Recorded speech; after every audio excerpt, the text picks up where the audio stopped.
अस्सलाम वालेकुम नाजरीन, welcome to another video. मैं हूं फैज़ान और आप देख रहे हैं गारमेंट टेक्निक्स।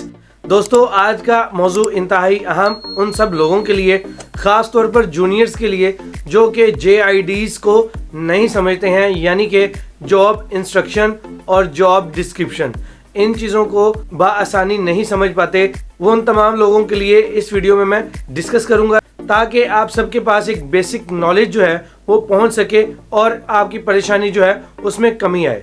तो चलिए दोस्तों, स्टार्ट करते हैं हमारा आज का इंटरेस्टिंग टॉपिक जो कि है JIDs पर।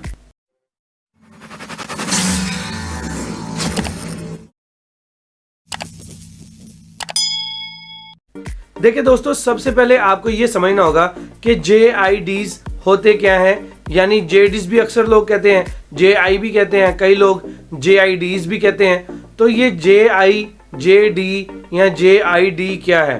दोस्तों, JI जो है वो है जॉब इंस्ट्रक्शन, और अगर हम JD की बात करें तो होता है जॉब डिस्क्रिप्शन, और अगर हम JID के बारे में बात करें तो वो होता है जॉब इंस्ट्रक्शन एंड डिस्क्रिप्शन। तो ये बहुत सिंपल है, लेकिन जॉब इंस्ट्रक्शन और जॉब डिस्क्रिप्शन में फ़र्क क्या होता है, आज मैं इसके बारे में आपको एक बेसिक सा नॉलेज दूंगा। उसके बाद हम किसकी क्या जॉब इंस्ट्रक्शन है, यानी QC की क्या है, लाइन चेकर्स की क्या है, टेबल चेकर की क्या है, या फिर क्वालिटी सुपरवाइजर इंचार्ज, इन सब की JDs क्या है, उसको हम वन बाय वन करके डिस्कस करेंगे, इनकी इंस्ट्रक्शन भी और इनकी डिस्क्रिप्शन भी।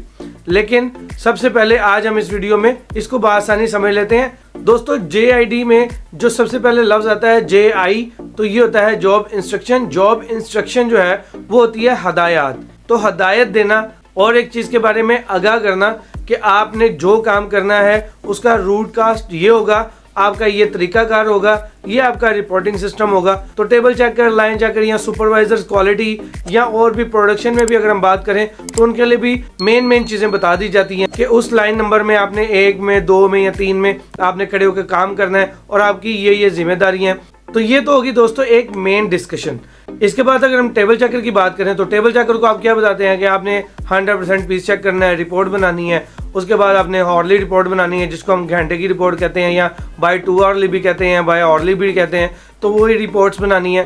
तो इसके साथ साथ आपने टॉप 3 जो है शाम को वो भी बनाने हैं। अगर हम लाइन चेकर की बात करें तो लाइन चेकर को हम यही बताएंगे, सिंपल सा बेसिक सा, जो कि इंस्ट्रक्शन में आता है कि आपके पास जो है इनलाइन रिपोर्ट होगी, इंच स्टेप होगा और आपका ओरिजिनल सैंपल, आपने उसको फाइल के साथ टैली करना है सैंपल को, और फिर आपने उसका कोई भी काम स्टार्ट करवाना है, और साथ में आपने इनलाइन रिपोर्ट जो है वो मेंटेन करनी है। 7 पीस, अगर 70 है तो 7 पीस करेंगे, अगर 5% है तो 5 पीसेस चेक करेंगे।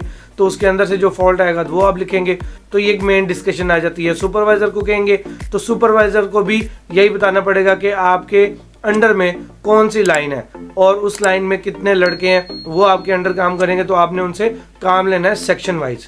तो ये हो जाता है दोस्तों जॉब इंस्ट्रक्शन, कि आपको बता दिया गया कि आपकी ये आपने काम करने हैं, हदायत दे दिया कि आपने इस तरीके से परफॉर्म करना है। और JI में यानी जॉब इंस्ट्रक्शन में और भी चीज़ें आ जाती हैं, जैसा कि आप किसके अंडर काम करते हैं, आपकी क्वालिफिकेशन क्या होगी, आपका अगर वर्किंग एक्सपीरियंस है, अगर आप आए हैं तो आपका वर्किंग एक्सपीरियंस कितना होना चाहिए, उसको देखते हुए फिर आपको कोई ख़ास जिम्मेदारी दी जाती है। तो ये ख़ास बुनियादी चीज़ें होती हैं। लेकिन अगर आप डिस्क्रिप्शन की बात करें यानी JDs की बात करें तो उसको कहते हैं जॉब डिस्क्रिप्शंस। तो जॉब डिस्क्रिप्शन में अगर आप टेबल चेकर की दोस्तों सबसे पहले बात करें तो टेबल चेकर को आप डिस्क्रिप्शन बताते हैं, उसकी वजाहत करते हैं कि आपकी जो वर्किंग है उसकी इंस्ट्रक्शन तो आपको दे दी है कि आप किसके अंडर हैं, आपने क्या काम करना है, लेकिन अब आपने ये बताना है कि आपने काम कैसे कैसे करना है और किस तरीके से उसको लेके चलना है।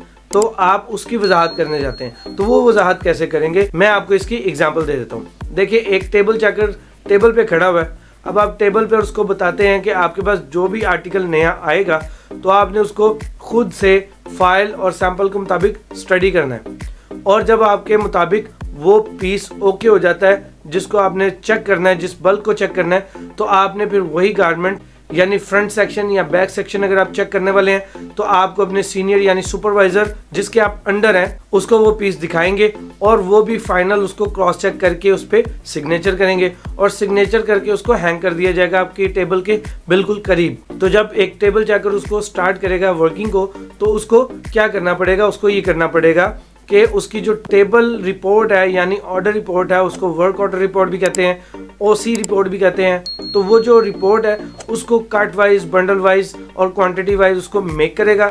उसके बाद फिर वो उसको बताया जाता है कि इस ऑर्डर की जो क्वालिटी करनी है वो आपने कट वाइज करनी है, फिर उसको आपने एक कट क्लोज होगा तो फिर आपने दूसरे कट पे जाना है। तो इस तरीके से आप उसको पूरा डिस्क्रिप्शन उसकी बताते हैं। उसके बाद फिर आप बताते हैं कि अगर 1 घंटा गुजर जाता है तो जितना पीस आपने चेक किया होता है उसको हॉर्ली रिपोर्ट में डालना है, उसमें जितने फॉल्ट्स निकलते हैं वो भी आप डालेंगे और उसका DHU मेंशन करेंगे, फिर अब तक कितना पीस चेक हो चुका है और टोटल अगले और पिछले घंटे का मिलाकर टोटल कितना पीस हो गया और उन दोनों घंटों में क्या क्या प्रॉब्लम्स आई हैं वो भी आप आगे मेंशन करेंगे। उसके साथ फिर आप उसको बताते हैं कि आपके पास अगर कोई मेजर इशू आता है तो मेजर इश्यूज को भी आप मेजर इशू के कॉलम में ऐड करेंगे और वहां पर आप लिखने के बाद उसकी क्वांटिटी ऐड करेंगे, प्रॉब्लम ऐड करेंगे और फिर जब आप ये सब कर चुके हो तो आप सुपरवाइजर प्रोडक्शन और सुपरवाइजर क्वालिटी उन दोनों को बुलाकर इन्फॉर्म करेंगे कि इस घंटे में जो प्रॉब्लम आई है या जो पीस चेक हुआ है वो इतना है और उसमें ये प्रॉब्लम आई है और इसका DHU ये है और फलां ऑपरेशन में यानी टॉप 3 में अगर देखें तो सबसे ज़्यादा किस सेक्शन में या किस ऑपरेशन पे प्रॉब्लम आई है उसको आप बताएंगे कि इसको ठीक करवाने की ज़रूरत है। फिर आप उसके मेजर इश्यूज़ को बताकर दिखाकर आगे सिग्नेचर लेंगे और फिर जो चीज़ें आपके पास निकली होंगी मेजर इश्यूज़ के सूरत में तो आप प्रोडक्शन के हवाले कर देंगे क्योंकि आपके पास सिग्नेचर्स आ जाते हैं। तो इस चीज़ को मेक श्योर कर लिया जाता है कि ठीक है क्वालिटी की तरफ से इस घंटे की रिपोर्ट आ चुकी है। और वैसे तो ये प्रोडक्शन की जिम्मेदारी होती है कि वो क्वालिटी टेबल पर आकर पूरा अहवाल देखे, लाइन चेकर भी आगे चेक करे, सुपरवाइजर क्वालिटी भी चेक करे कि क्या प्रॉब्लम्स आ रही हैं तो उनको मिलकर कंट्रोल करवाएं।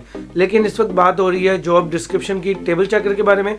तो जॉब डिस्क्रिप्शन में ये सारी वजाहत आ जाती है। तो जब आप एक ऑर्डर को क्लोज करते हैं फिर वो शाम को आपने सारी रिपोर्ट चेक कितना किया है, ओके कितना हुआ है, उसमें से ऑर्डर कितनी निकली है, DHU क्या है, आज के टॉप 3 क्या है, आज के मेजर इश्यूज़ क्या हैं, तो ये आपने सारी इसको डिस्क्रिप्शन जो है वो बता दी है।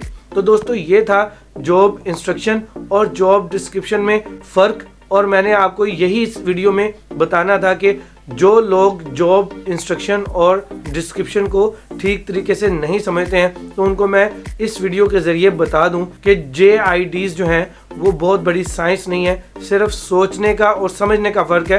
तो दोस्तों उम्मीद करता हूं कि आपको आज की इस वीडियो से कुछ ना कुछ नया जानने को मिला होगा और आपको ये वीडियो पसंद आई होगी। तो दोस्तों अगर आपको ये वीडियो पसंद आई है तो इसको लाइक और शेयर कीजिएगा और बेल आइकन को दबाना बिल्कुल भी मत भूलिएगा ताकि आप तक मेरी न्यू अपडेटेड वीडियोस के नोटिफिकेशन जो है वो मिलते रहें। तो दोस्तों मैं अब मिलूँगा आपसे इसी तरह के एक इन्फॉर्मेटिव टॉपिक के साथ, तब तक के लिए मुझे दीजिए इजाज़त। मैं हूँ फैज़ान, अस्सलाम वालेकुम।